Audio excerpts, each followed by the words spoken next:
Hi, and welcome back to Music and Gear. Today, we're going to get a guitar ready for a customer. This is a Firefly FFMN. This particular Firefly is from the second production run, not the last production run, but the second production run. This guitar has been sold, and the client has asked me just to go through and do a really good setup on the guitar. He's given me some specifications, and we're going to set the guitar up to his liking. We are going to check the level of the frets and possibly do a very light fret level on it, depending on how many frets we find. We're going to polish the frets.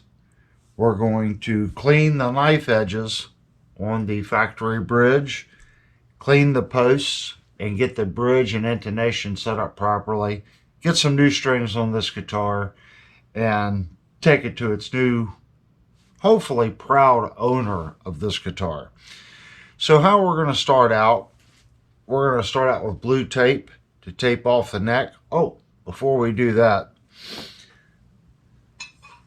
we want to make sure that we get the neck perfectly level and straight. I did this yesterday. I came down and I fine-tuned the neck as straight as I possibly could with a straight edge. I usually let a guitar sit for 24 hours and then I'll check it again and do a light adjustment. That way it gives it time for the wood to react to the new truss rod tension. So let's take a look at it and see how the adjustment went over the last 24 hours.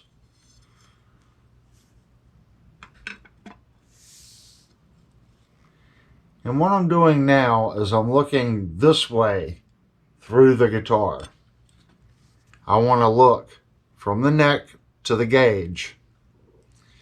And I want to get a light in the opposing room because this area is just in frame, so there's no drywall.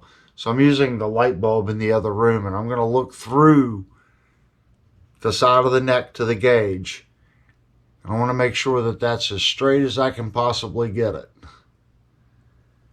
Take our tool, give it a turn here.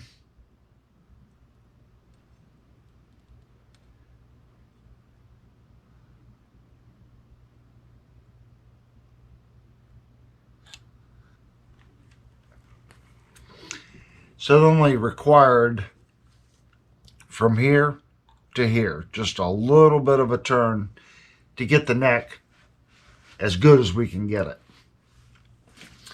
Now I'm going to take some blue tape and I'm going to tape off the neck. And before we do that, I'm going to take the wider tape here. And this makes it easier to get the tape off the neck when you go to remove the strips across the neck. I like taking a piece of tape and putting it across the side of the neck here.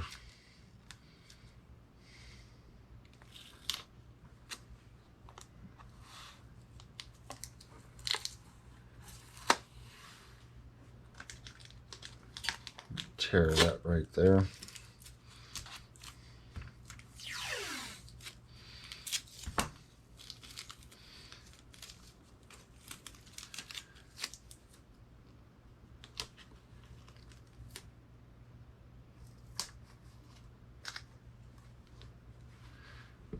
I'm not going to fold that over yet.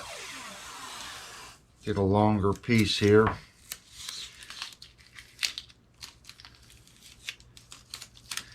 And bond to that one.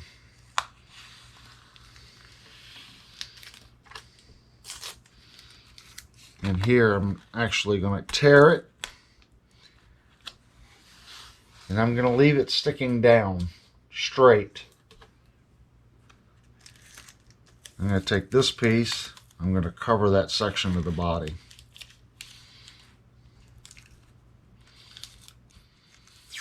We're going to do the same thing on the other side.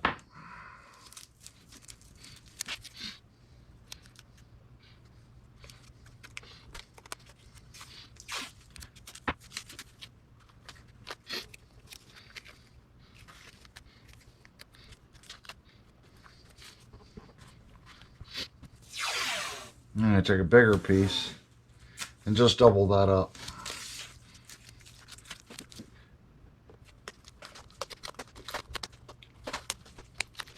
Now here's the trick. You don't want that tape to go back around and actually stick on the neck because it's kind of hard to get off. So what I like to do is just take your last piece, put on the end. I'm literally going to just fold that over on itself.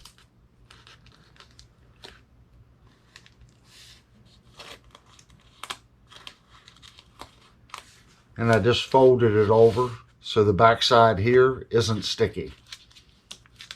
Now I can literally just grab that and peel it right off.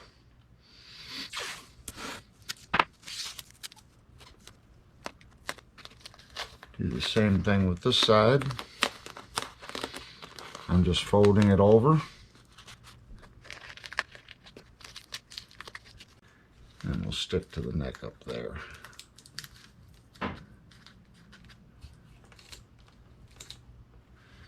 And that should be good.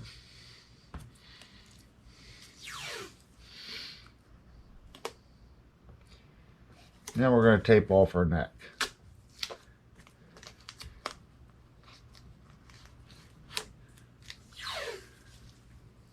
And try to get your tape as close to the edge of the fret as you can.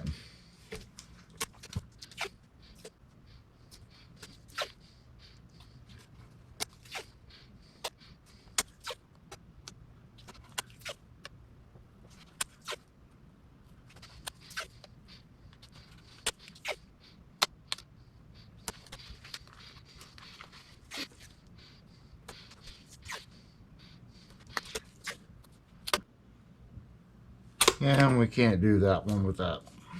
So we have to go down a size. And I have different size tape. And I'll leave links down in the description section of the tape that I use. I find that this tape works really well. I get it on Amazon. It's not expensive. It's not overly sticky. And it doesn't seem to leave a residue on the guitar.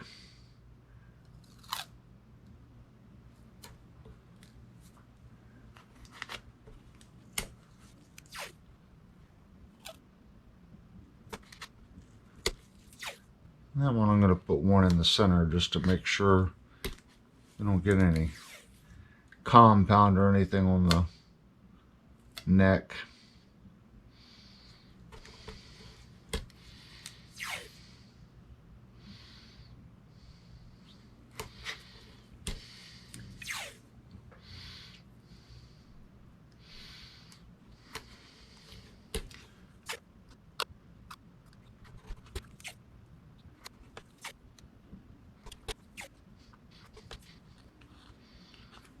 Make sure I keep my tape folded over.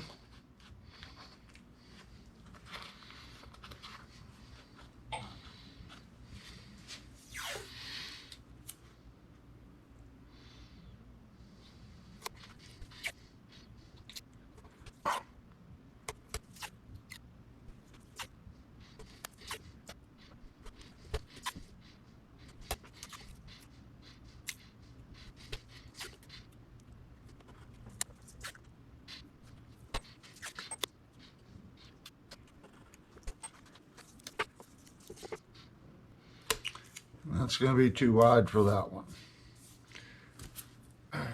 So now we're going to go to the thinner tape.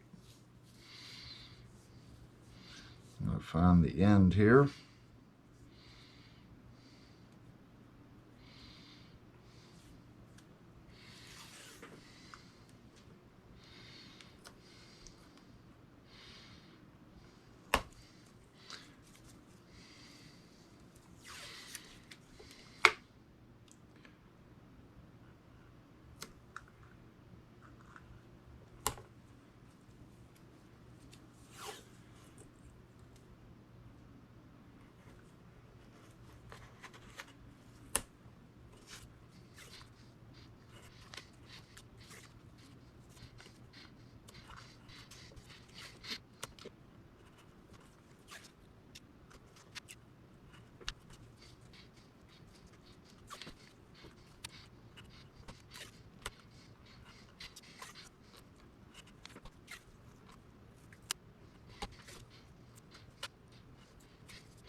I'm going to switch back to a little bit larger tape.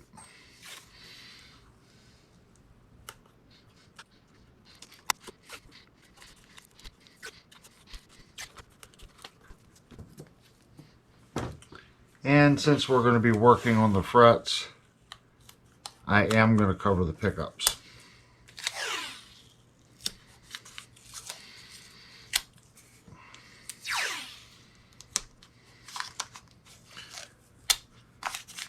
We don't want any of those shavings getting stuck to the magnets.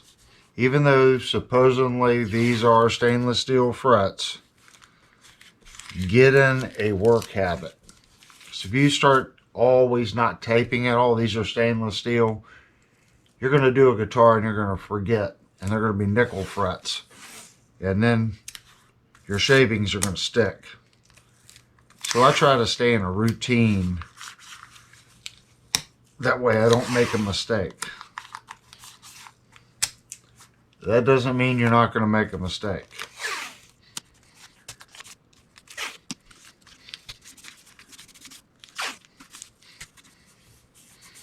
Alright, that looks pretty good. And I am going to put some tape on the body because I know myself. Tape is cheap. You want to protect the body of the guitar.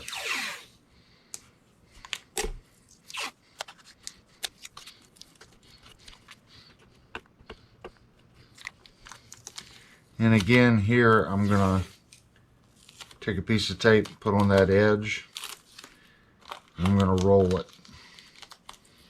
Make it easier to pull the tape off.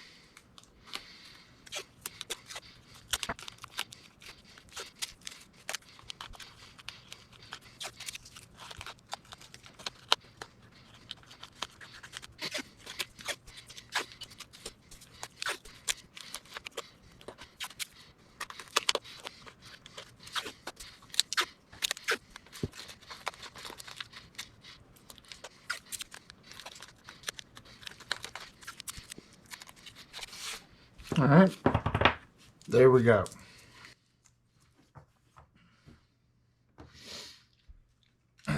So now we're going to take our Sharpie and we're going to mark all our frets. You're just trying to mark the top of the fret.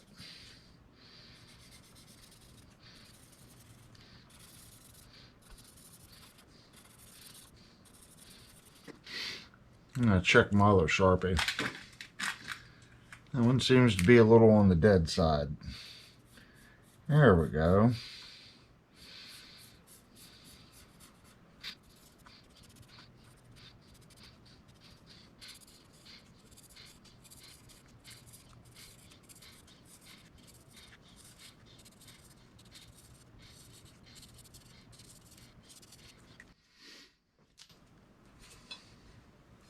Okay, I've got all the frets sharpied. And this is 1600 grit sandpaper that I have on my beam, and it has been used one time already.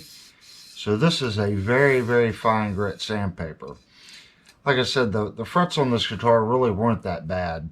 There was a couple high frets, and I could have used a fret kisser on it, but I figure we'll go ahead and just lightly touch up everything and give the guitar a good crowning.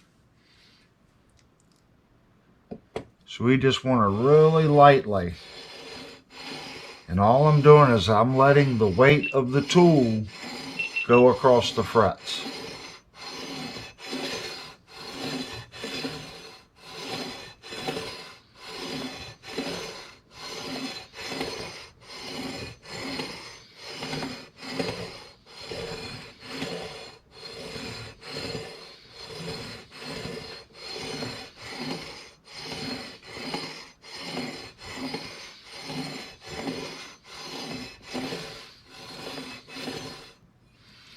And we're going to look at it.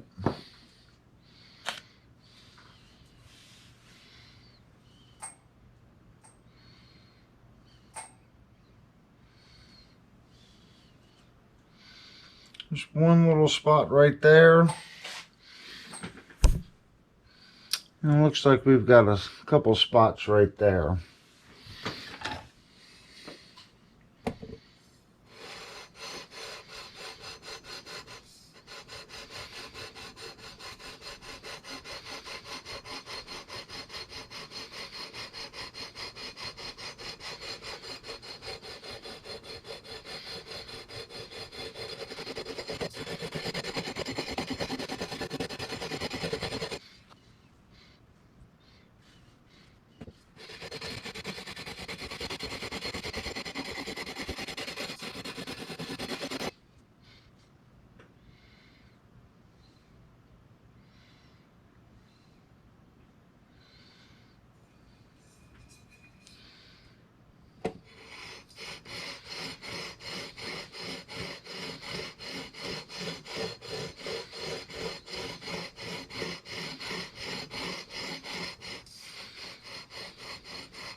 It's coming along.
Okay, we're good all the way to here. And we do have a little bit of work to do right here, but I want to add a little fall off to the frets.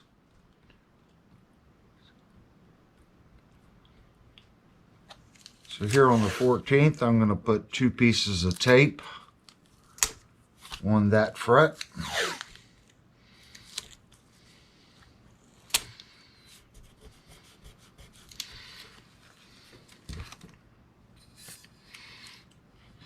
And I'm going to very carefully just put a little fall off on these lower frets.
I'm going to take our 2 pieces of fall off tape off.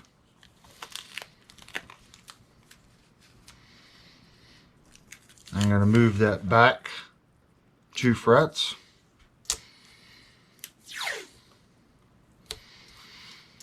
And all I'm doing now is blending.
The main reason I do not record a lot of the work down here in the shop are my cameras.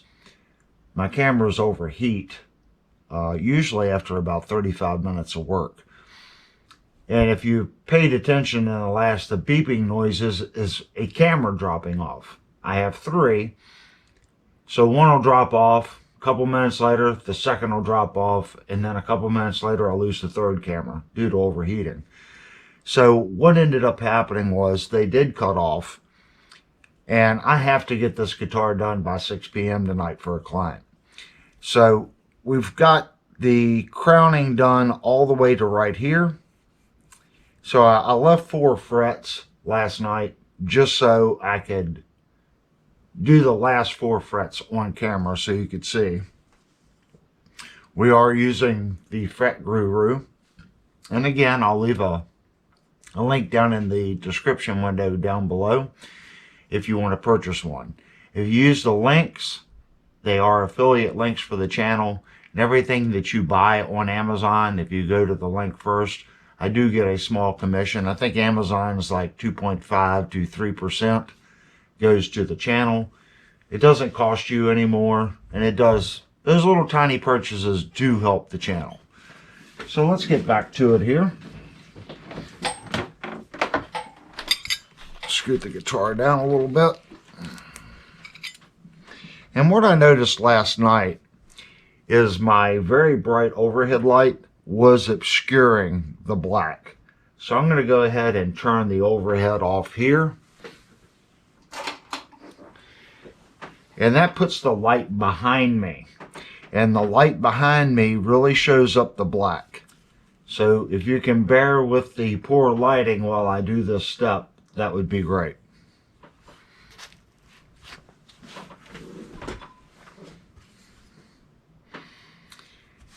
The Fret Guru has 2 different radiuses on it. We have the large, extra large 6100 and then the medium large 6105.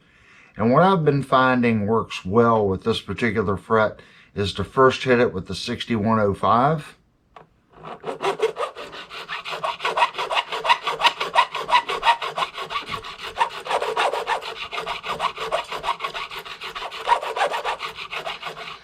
And as I'm doing it, I'm looking at that black line. Every time I pull the tool back to this location, I'm looking at that line. And I'm watching the line get smaller and smaller.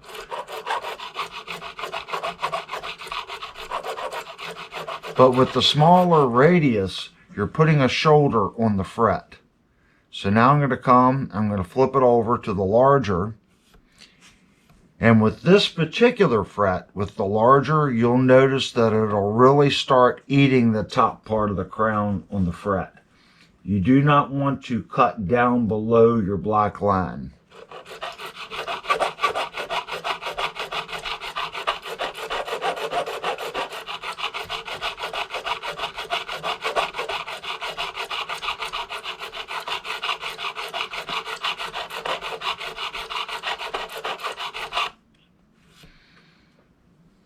Flip it over again.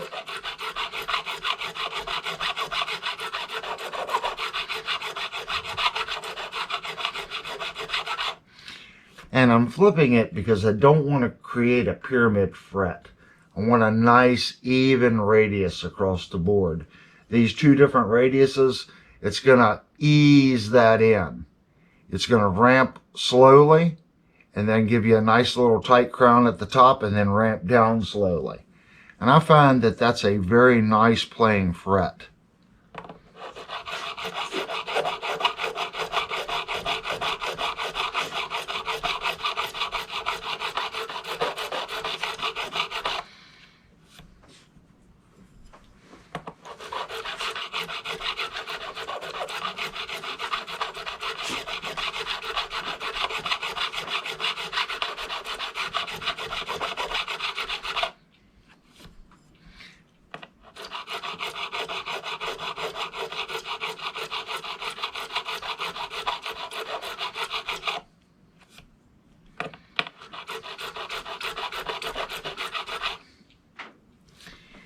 And I just barely see a black line across.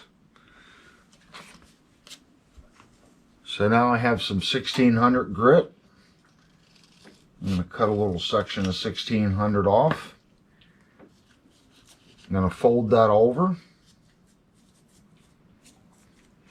And we're just going to hit the sides of the fret and blend those two radiuses in.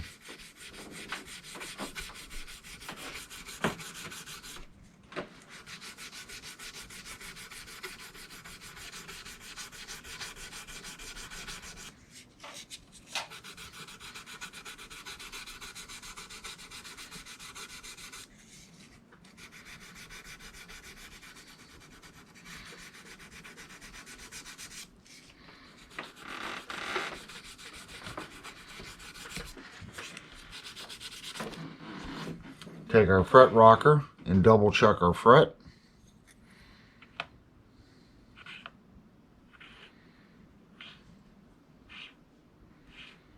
And I'm going to move back one.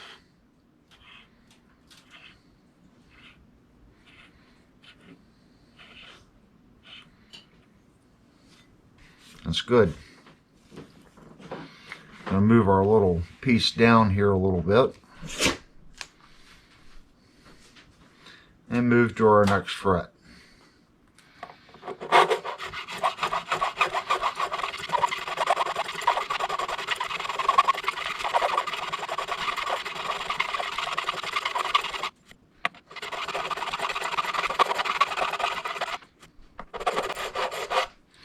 And right here, I can see the line in the center is very thin. Right here it's a little thicker. And right here it's even thicker more. So I want to concentrate more right here and just a little bit right there. You want to try to keep that line as consistent as possible across the top of the fret.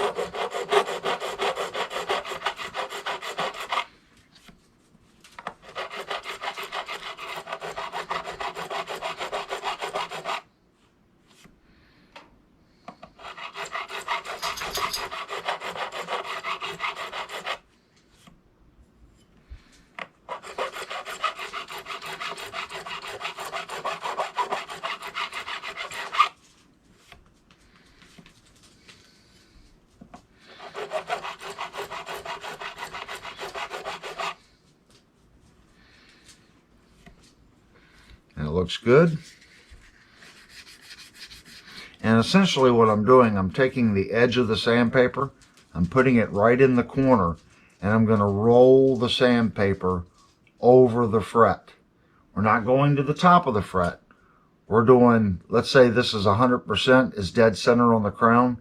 We're going to try to roll it over to maybe 75%, then hit this side over to 75%, and then I'm going to flat sand on the top.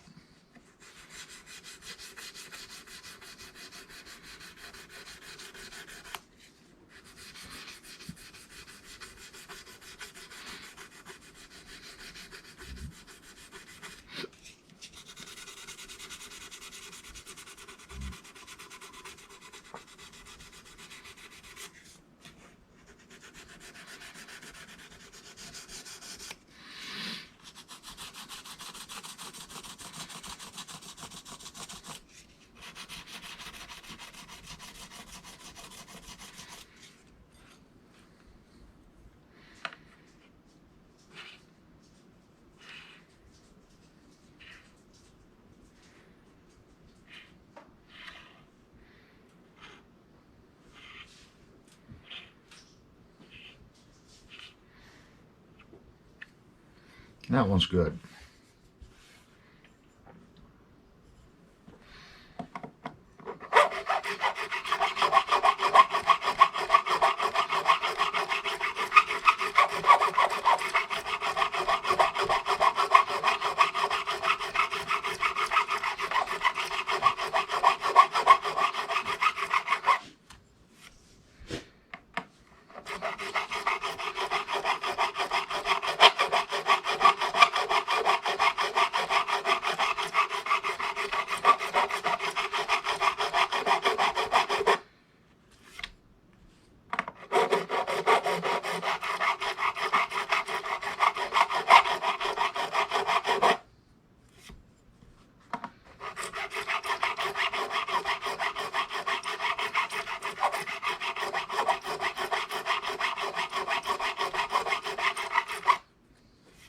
And you can feel it in the file. If it starts dragging more so than when you first started, that means you're getting more contact in the file. So since we're working with a compounded radius on the fret, when you feel that extra drag, it's time to flip the tool over.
And our last fret.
And that's very good. So I'm going to turn the overhead light back on.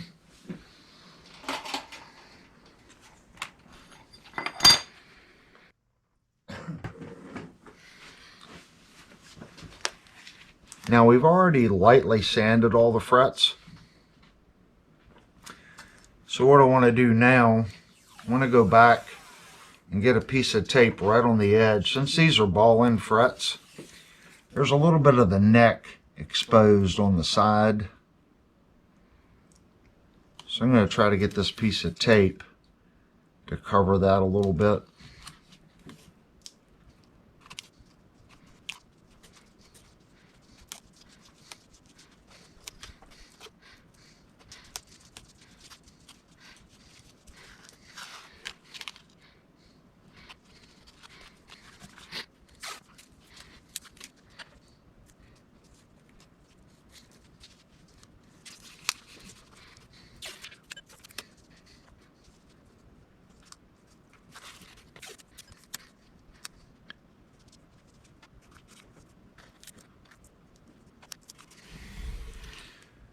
All right, I'm going to get the Dremel set up, and then we're going to go ahead and start polishing off these frets.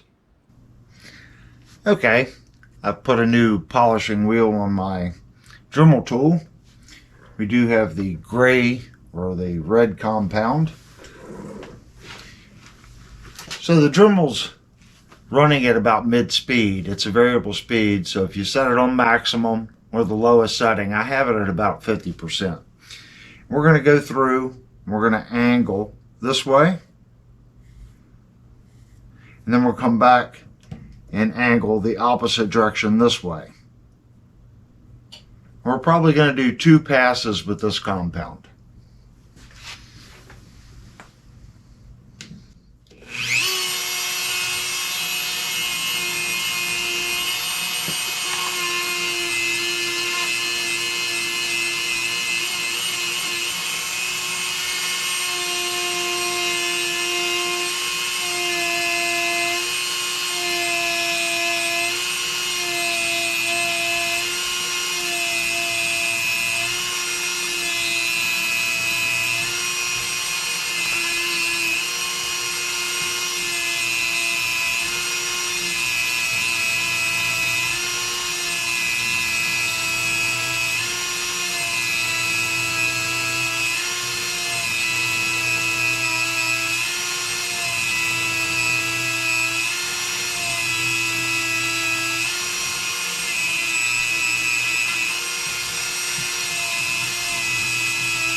Now I'm going to go back and hit it at this angle and go across.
That's going to finish our red.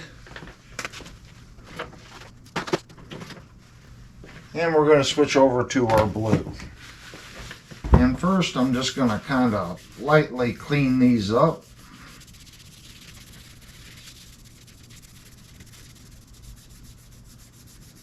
You can already see they're really shiny now.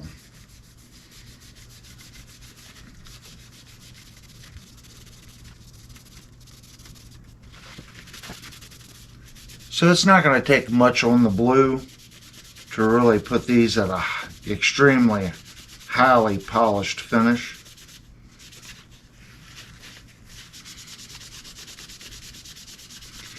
And a lot of that's because we were using 1600 grit to go back over the filing process.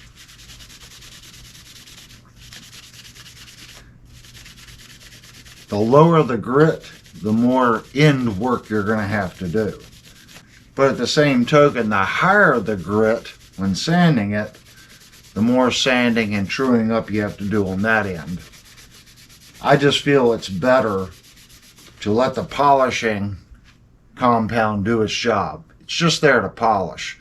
You need to sand to 1600 and then polish. And I have done 1200, and you get really good results even at 1200. But the 1600 really takes it to the next level. You get some really smooth, shiny frets.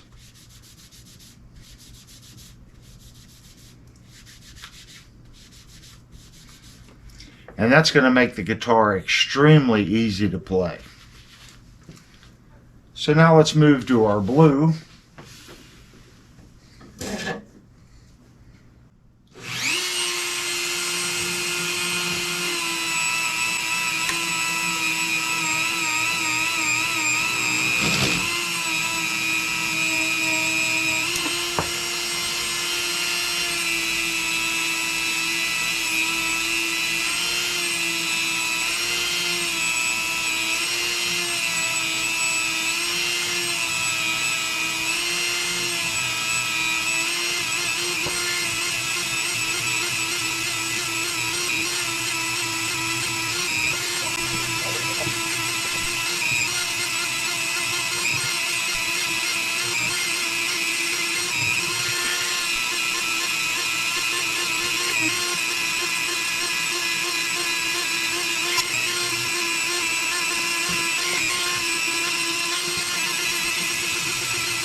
And that's it.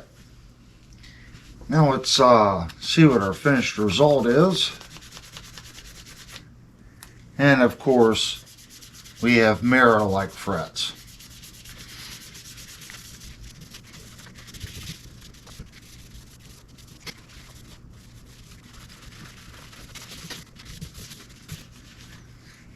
All right, now the trick on the tape.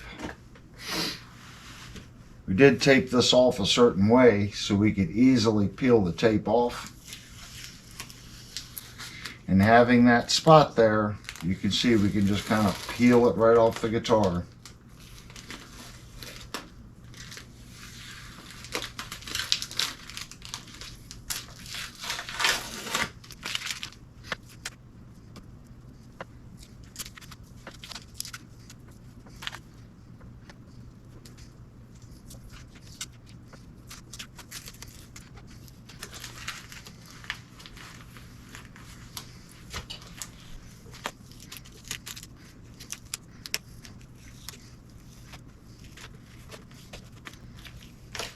And then the satisfying part when it all comes off together.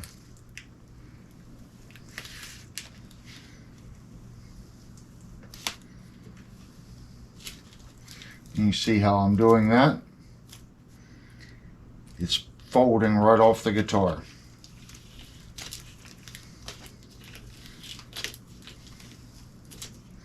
And here it's catching, so you can come back from your other side.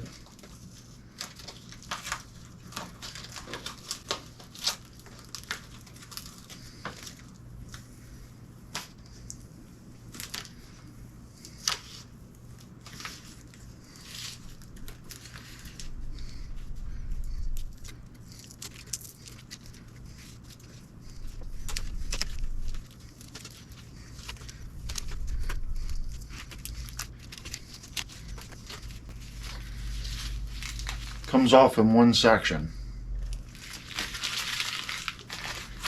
Much easier that way.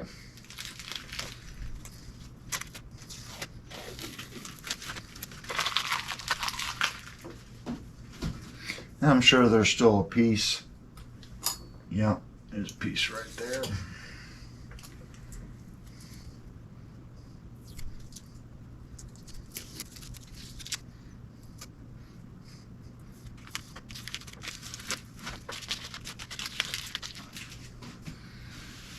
Alrighty, our next step, we're going to work on our bridge and our posts here and get those cleaned up.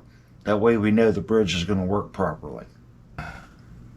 Okay, again, I'm chasing cameras. Cameras overheated.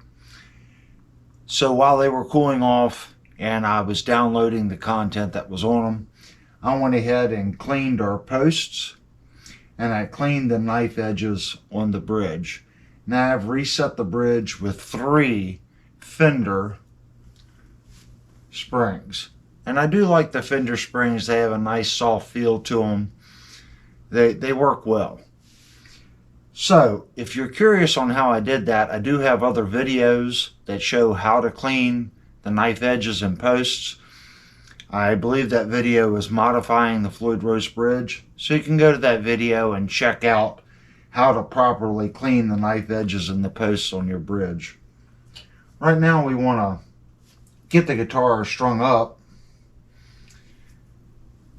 And we are using Diodario XY or XLY something. I forget what they are. Anyway, they're Diodario. So we're going to start with our low E. And since this is a Floyd Rose, we have to cut the ball end off.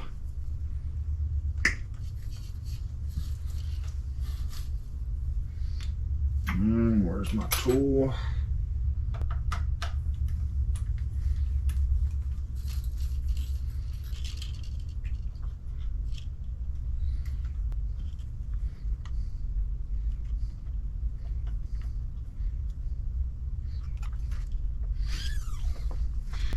I'm going to go ahead and take the locking piece completely off because we are going to have to most likely adjust the nut, the lock nut height. So we'll take this off.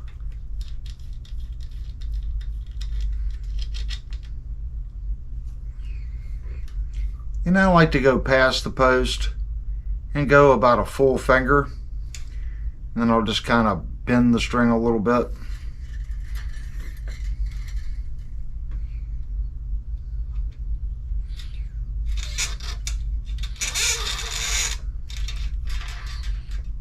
Get it under our tree here. Put a little tension on it.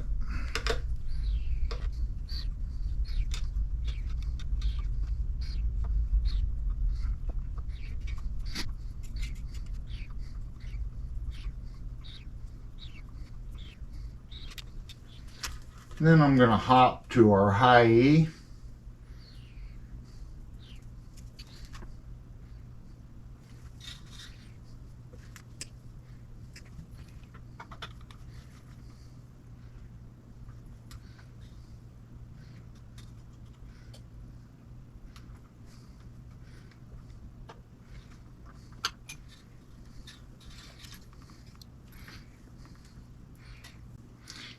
Now on the smaller strings, I go 1 full finger and then maybe a half. And I put a little spot in the string.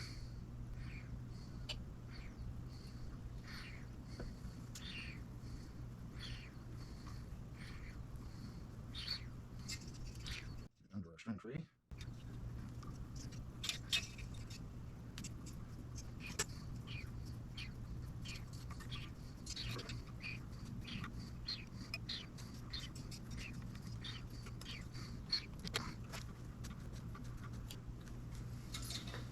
We're going to have to loosen that just a little bit.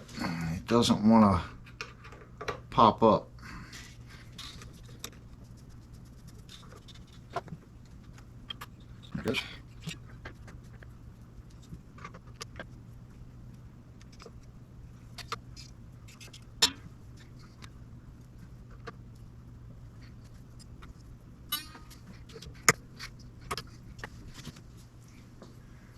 We'll move to our B string.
And our bridge is starting to pull up, so I am going to adjust that.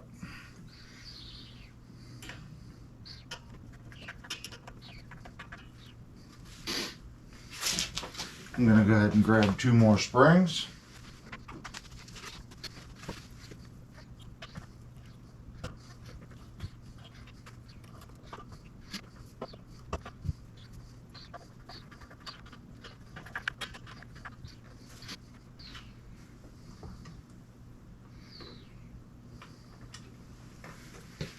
Alright, we're going to move to our A string.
And our spring tension is pretty close the way it's at.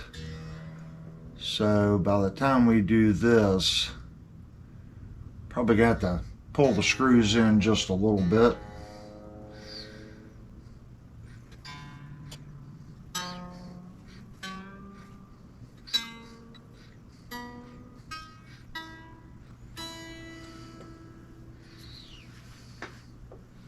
Yeah.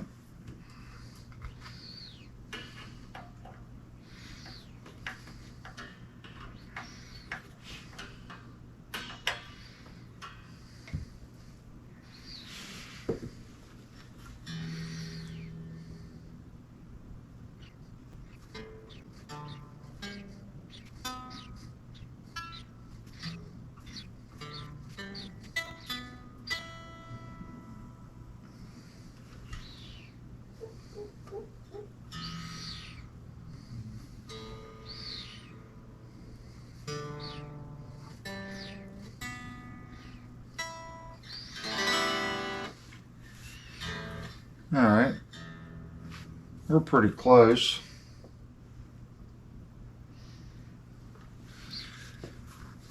Now let's go through and check our locking nut height. A little sharp.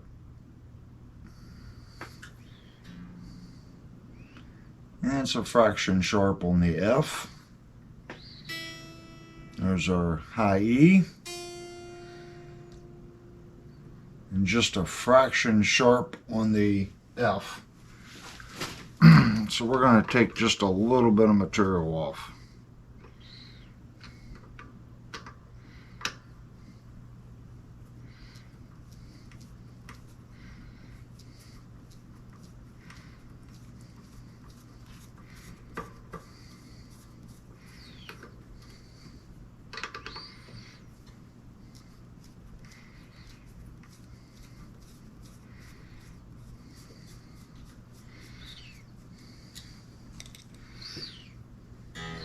Loosen your strings.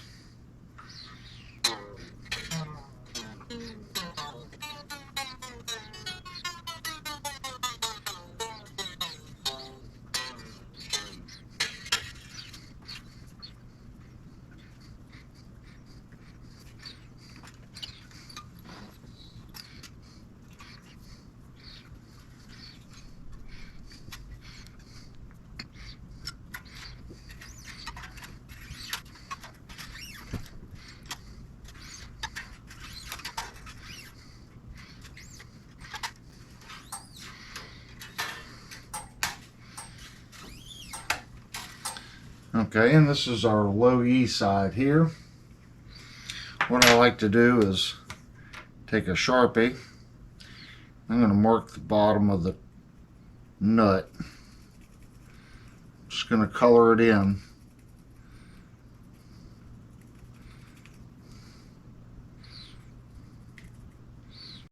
And this is just for a reference so I can see where I'm sanding.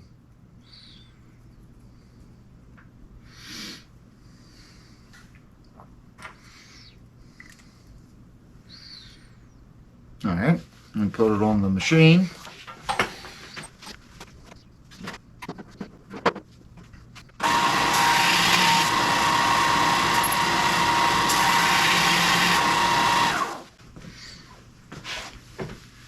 And you can see by our reference marks, it was high on the low E and high E side. Wasn't milled completely flat, because we can still see my marks in the center. It was very close, so we don't want to take too much off of it.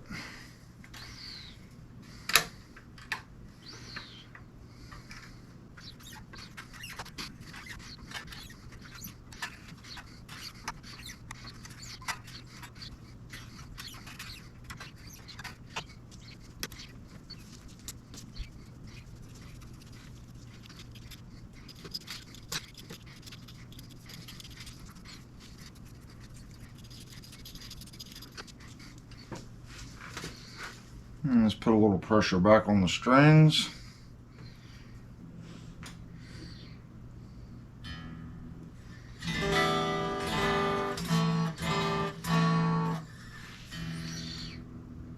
All right, there's our E.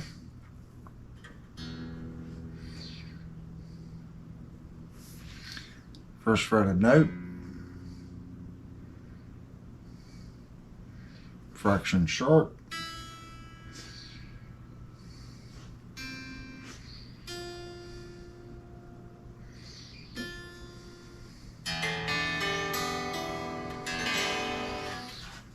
And before we go any further, I check the height.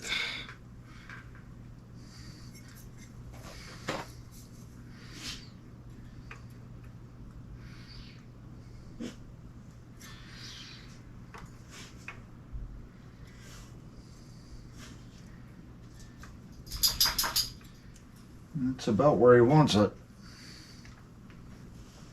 Let's check the radius on our bridge.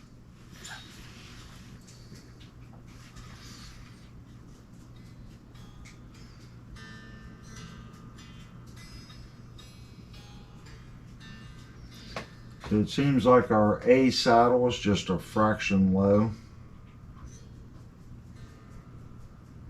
And if I just barely push on the gauge, it mutes.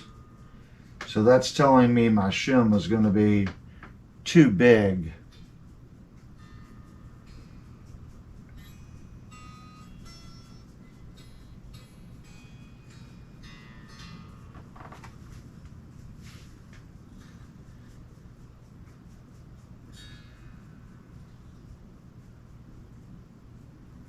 It's actually really good. That might be the first time ever.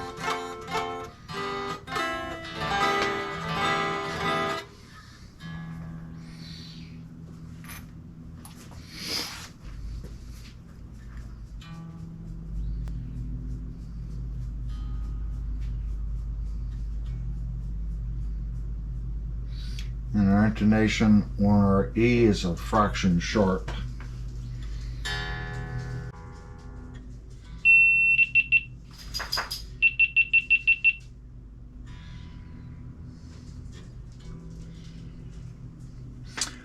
Well, I just lost my first camera, so I'm going to go ahead and shut the cameras off, let them cool, and we'll come back and set the intonation. Okay, again with the cameras overheating. I'm trying to do the best I can. I have to have this guitar done by 6. So I'm moving past certain spots as the cameras heat up. I did go back and recut the locking nut one more time just to get it a little bit closer. You can see there's our E. Give it a little bit of a tune here. And here's our first fretted note. And it is just a fraction sharp. There's our high E.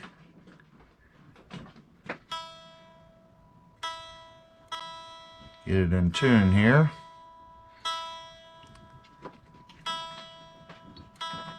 And our high E first fretted note. And again, it's just a fraction sharp. Let's look at our A. Now with these, it's really hard to go in between and dial it. You can do it, but what you have to do is go in here and file inside the nut. There's our A. And it's just a fraction sharp as well.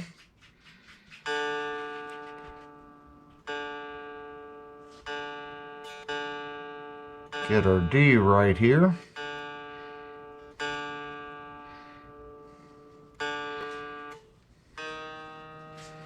Just a fraction sharp.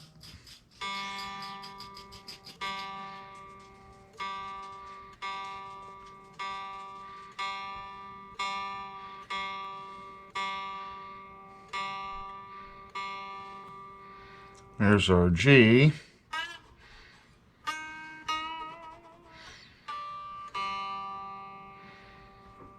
Check our G. So it's quite consistent. There's our B. Give it a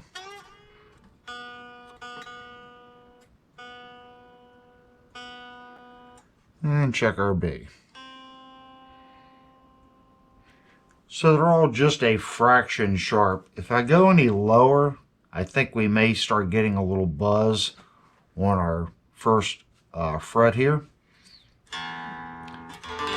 Right now at this action height, which is 0.07 at the 12th on the E, low E, and 0.06 on the high E at the 12th.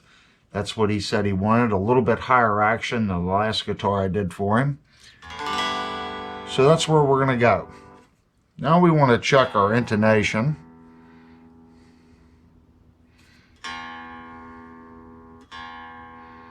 There's our E. And it's just a fraction sharp.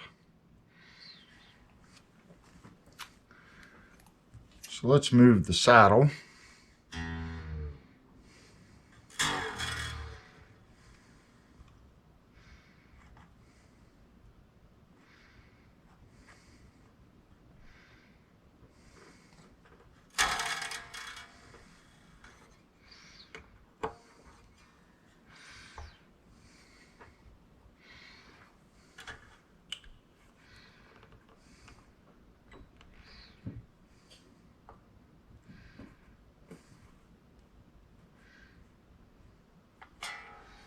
Try right there.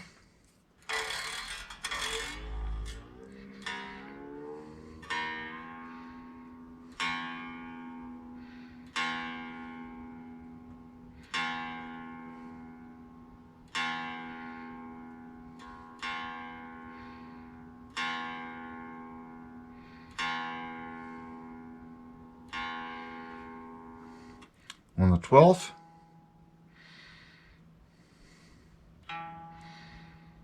I think we're going to have to move back to the next hole.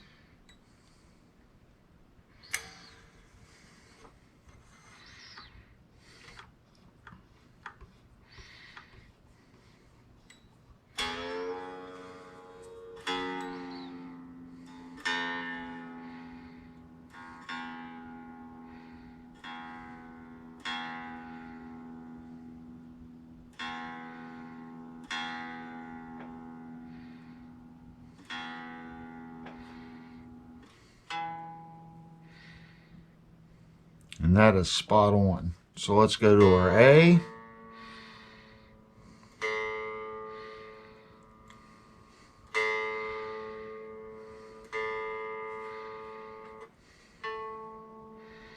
And that's a little sharp.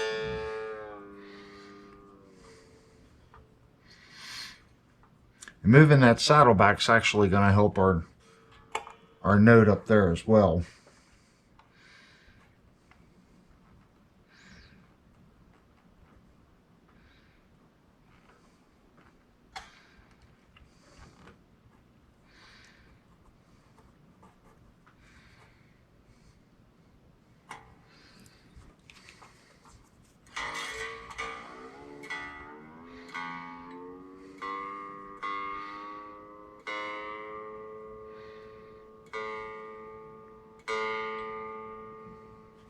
There's our A. Still just a fraction sharp.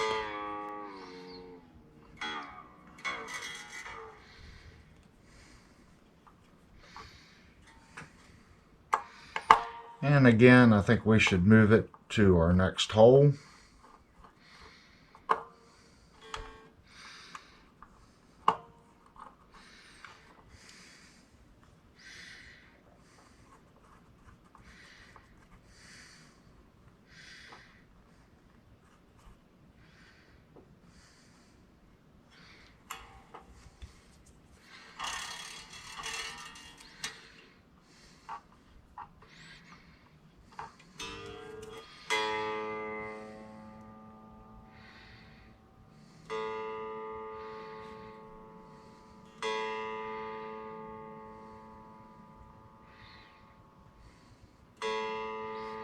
There it is. And that's pretty good.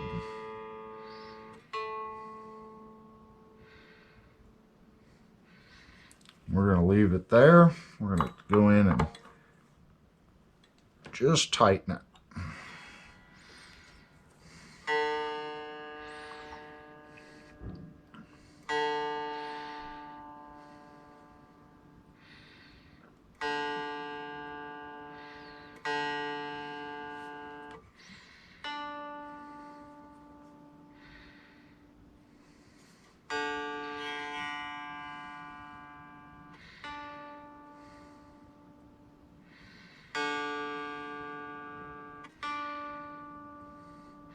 And the D is good.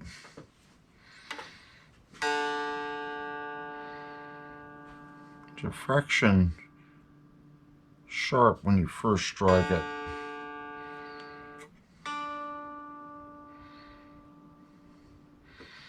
We're going to move it back just a little bit. Try to get it as close as we can. This one we're not going to have to move back to the next screw location.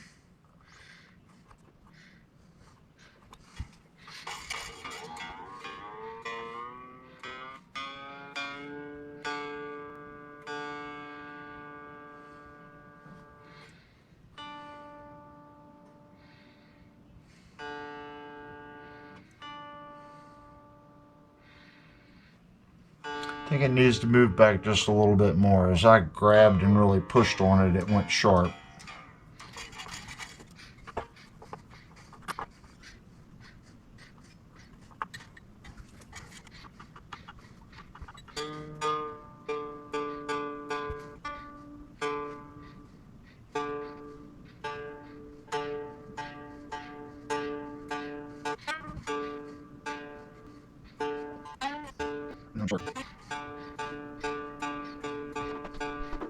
There we go.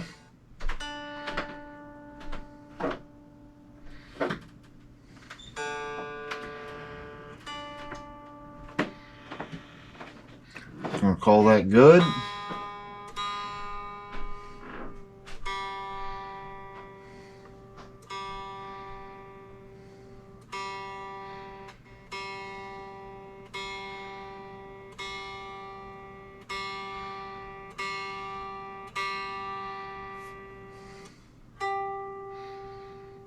Definitely sharp.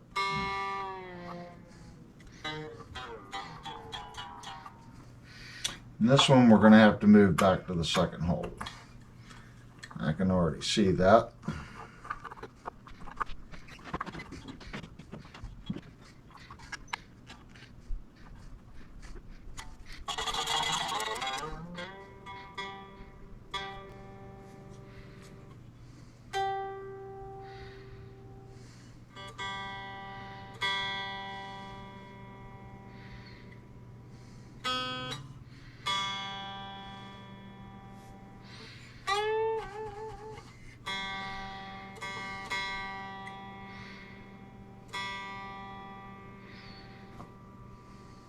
Falling off a little bit.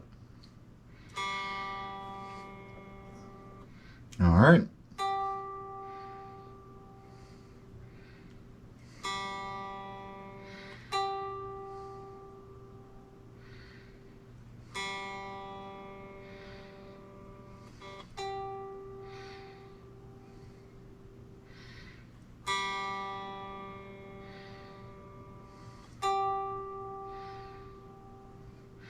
We're going to call that good. Let's go to our B.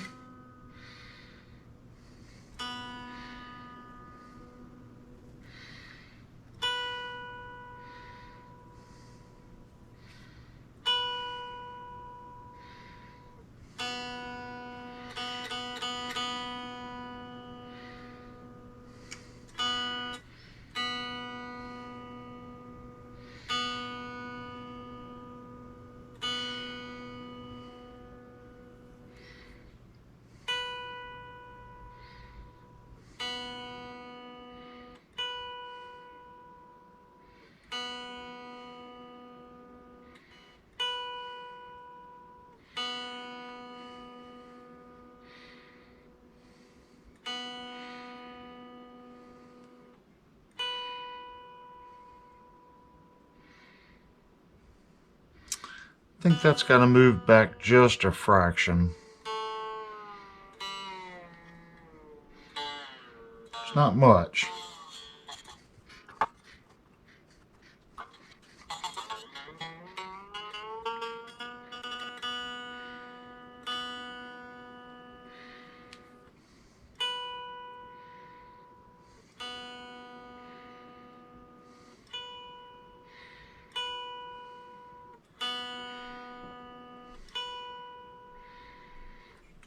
Good there. Let's look at our high E.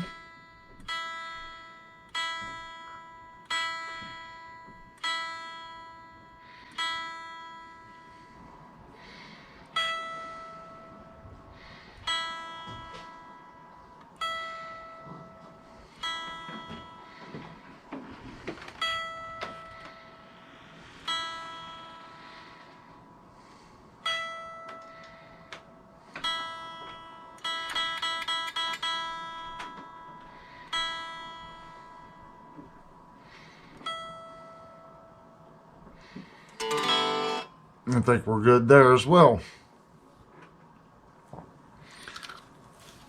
Let's see if my little amplifier is actually on. Okay.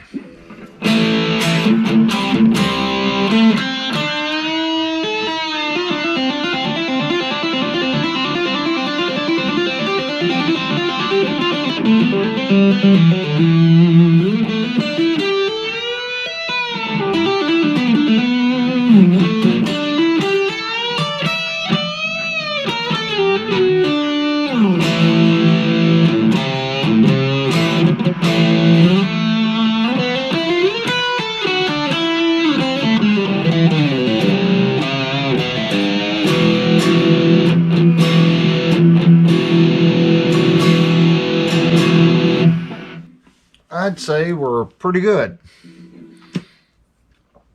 So the next thing we need to do to ensure the new owner of this guitar is happy, we need to double check how the guitar works as far as when we get it in tune here and we lock the lock nut, does it throw it out of tune?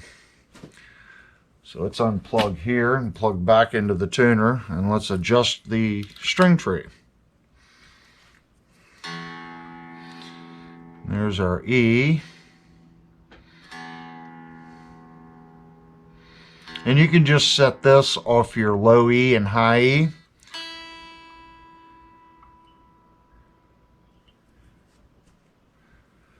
I think it's a 3mm. Yeah. So there's our E, and let's tighten our lock nut. I just looked at this angle and set the tree to the angle. That doesn't mean that I'm right.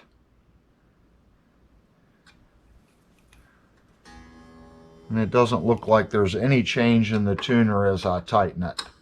And that's what we want.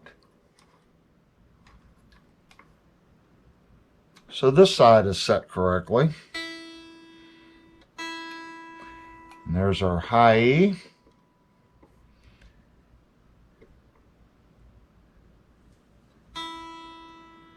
And again, no change in the tuner as we tighten.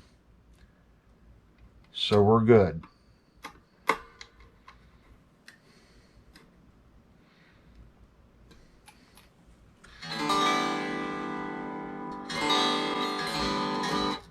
So our string tree is good. So the last thing I want to do for the customer, I'll unplug here. This guitar, for whatever reason, Guitar Gardens has decided to put a white knob on it. And that's the most hideous looking thing I've ever seen on this guitar. There's nothing white on it. We have cream pickup covers and we have a cream switch.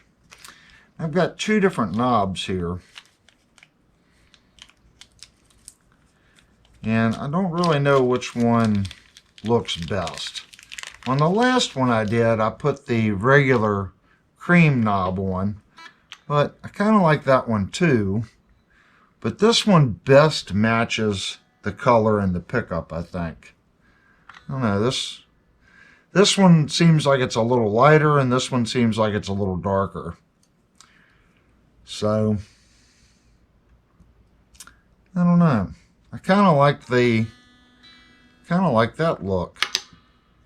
I think that would look kind of cool there. This is what I did on the last one. So now we gotta try to get this knob off. And again with the cameras, if someone has a good camera solution, I am all ears, because these GoPros are really starting to get to me. 1 second, I'll take the one camera that is still running and we'll change positions on it. These cameras, I did the small rig aluminum exterior. That does help. It helps take the heat off the camera, but they overheat. This camera's very hot. So we really need to figure out a good camera solution. So let's try to get this white knob off. I'm not overly concerned about trying to save it, as it doesn't match anything.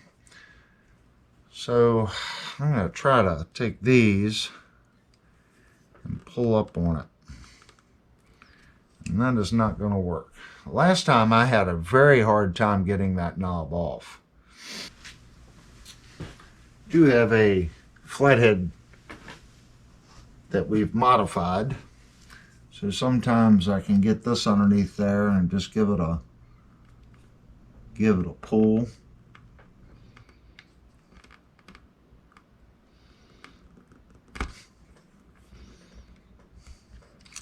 And this one is definitely not cooperating.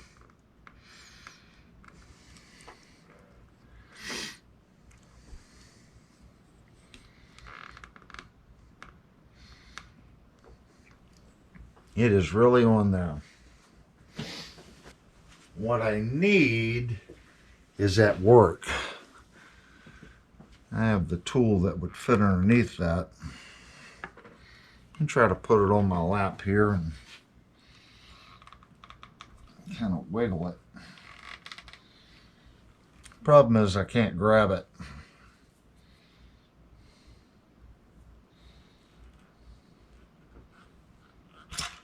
There it goes.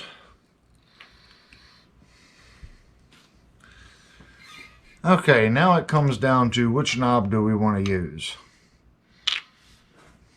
I'm kind of liking this one. Something different. I don't know, we got black dots here. If I had one with a black dot, that would be probably pretty cool. I might just give him that one, and then he can make a decision later if he wants to put that one on the guitar.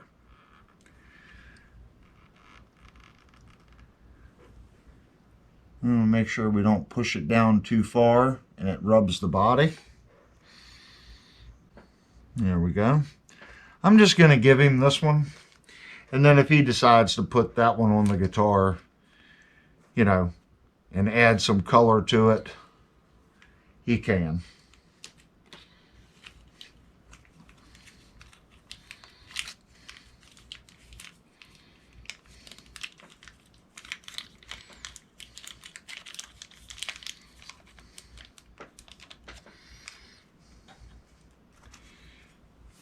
Every guitar that comes to the channel that is reviewed, I go through and do a full setup on the guitar, just like this. And a lot of people would say this isn't really a setup. This is a level crown polishing setup. I don't want any instrument leaving here not being 100% correct. A standard setup, they don't go through and adjust the nut and shim the nut, get your first fretted note right. They're not going to level and straighten the neck. They're not going to re-crown and double check all the frets.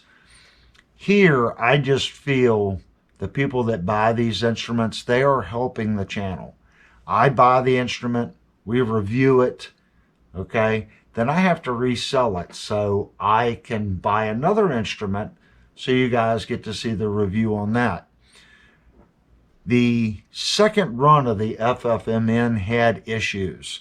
The knife edges here and the collets for the bolts, they had burrs on them, so the guitars wouldn't stay in tune. We corrected that issue on this guitar. We redid the knife edges, and I repolished all the grooves on the nuts so the tremolo can move freely. There won't be any tuning stability issues with this guitar.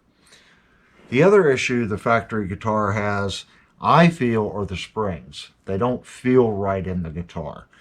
5 Fender springs, okay, these are the black Fender springs, I think really have a nice feel on this guitar.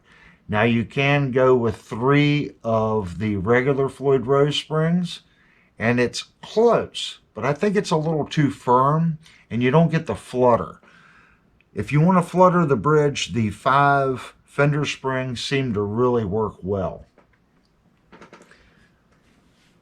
Setting your string tree height here to where when you lock that down and it doesn't change the pitch of the string after you took the time to tune it and you lock it, that's a bonus. Most guitar companies don't set the string tree. They stick it on there. Oh, it's close enough.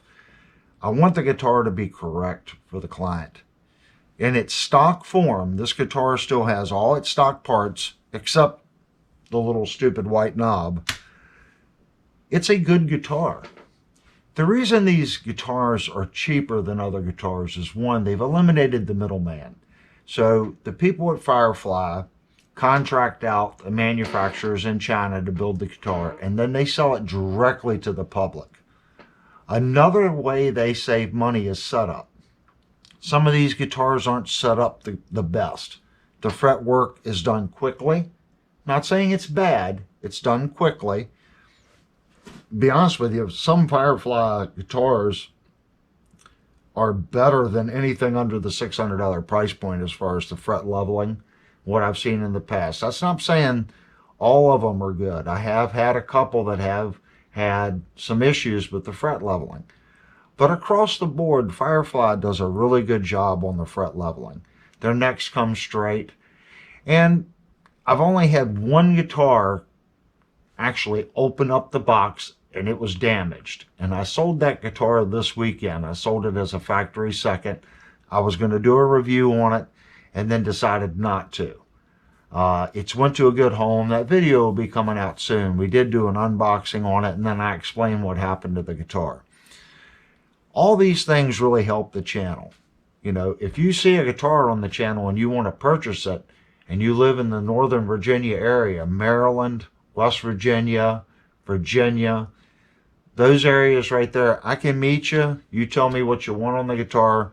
I'll set it up or modify it the way you want. Again, that money goes back to the channel so I can buy another guitar and we can do reviews on it.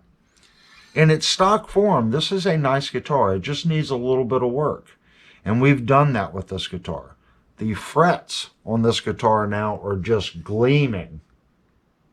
And I have a proper crown on this fret. It doesn't go up and then flatten. It's a nice compound radius on that fret all the way across. It's consistent. And we did a 2-stage polishing on it. Extremely smooth. I can see my face in the frets. They're so shiny and smooth. Fixing the bridge. You know, the bridge in its stock form, yes, it does have the smaller block, but it's a decent bridge. There's nothing wrong with it. If the customer wants to upgrade this bridge, I would put the turbo Floyd Rose arm on it and a brass block. And I would use the bridge as is. The saddles on the bridge aren't too bad. If he wants to take it another step, I might want to go maybe with the stainless steel screw set on the lockers and the nuts here and the tuners. That's really all it really doesn't need that. But if you have a problem in the future with the stock hardware pins, go ahead and get the stainless ones. Upgrade the guitar as you see fit. The stock tuners work fine. This is a locking system. The only time you're using these tuners is when you're doing the first tune. And these tuners aren't bad. They're not notchy. They don't jump and miss gears. They're decent tuners. You lock it down, all your tuning is done down here anyway. Anyway, if you guys like content like this, where we take these type guitars, and it's not just these type guitars, you take a $600 or $700 guitar and you get it, you still need to set that guitar up properly. And this is how you do a proper setup. If you like content like this, leave me a note down below. You know, have you done some fret work? Do you do your own setup work? Do you have a guy that you take your guitar to? You know, let's also talk about pricing. Where I'm at, a job like this would run you anywhere from $280 to $350 to do what I did on this guitar in its stock form. We didn't replace any parts. You know, if we would have put a pure tone jack in it, that would have added maybe 15 minutes of labor plus the jack. Maybe another $30 for a pure tone jack. We had the bridge out of the guitar. You're already resetting the intonation. So now's the time to ask your tech, hey, can you put me a brass block in there? It's only going to take him 10 or 15 minutes to put the brass block on. He's got to reset the intonation anyway because he's pulled the bridge. Little things like that. Make smart decisions as you're doing the guitar. There's no sense in doing your intonation and all this work if you're going to turn around in 6 months and want to put a brass block in it. Because then you have to disassemble the bridge, reset the intonations. So try to plan ahead. If it's not something you're going to do in the next year or two, this guitar is fine just the way it is. This guitar is ready to go out and have some fun with. Anyway, leave me some comments down below. Tell me what you think. Is this how you would have approached this guitar to keep it in its stock form? Anyway, if you would, hit the like button and consider subscribing. The amount of time that it takes to do these videos, it takes a lot of time. Plus, in my case, with these cameras that keep overheating, it takes even more time. And I was on a little bit of a crunch here because I had to have this guitar done by 6 p.m. And it gives it just enough time for these strings to stretch. I'll stretch them out a little bit. I'll take the guitar upstairs, play it a little bit. But the client should be very happy with it. Anyway, hit the like button and consider subscribing. Thanks for clicking on the video. Okay, I now have the guitar upstairs. I've plugged it into my Black Star Silverline Deluxe amplifier. The amplifier is not using the stock speaker. I've went into the external speaker jack and went to a 412 PV Penta cabinet. We are on OD1 with a little bit of reverb and some delay.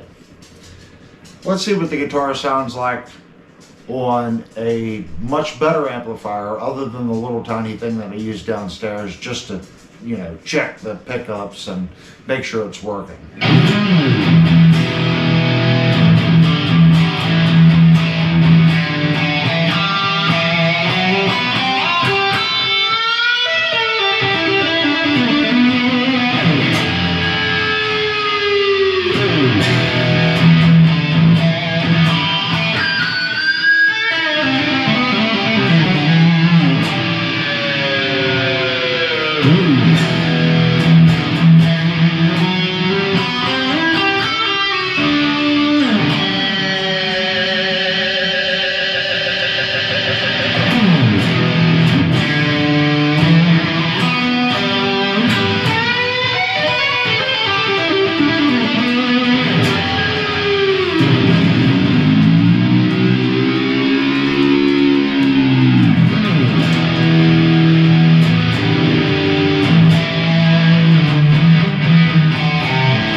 Let's check tune.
I'm going to call this guitar good to go to the customer.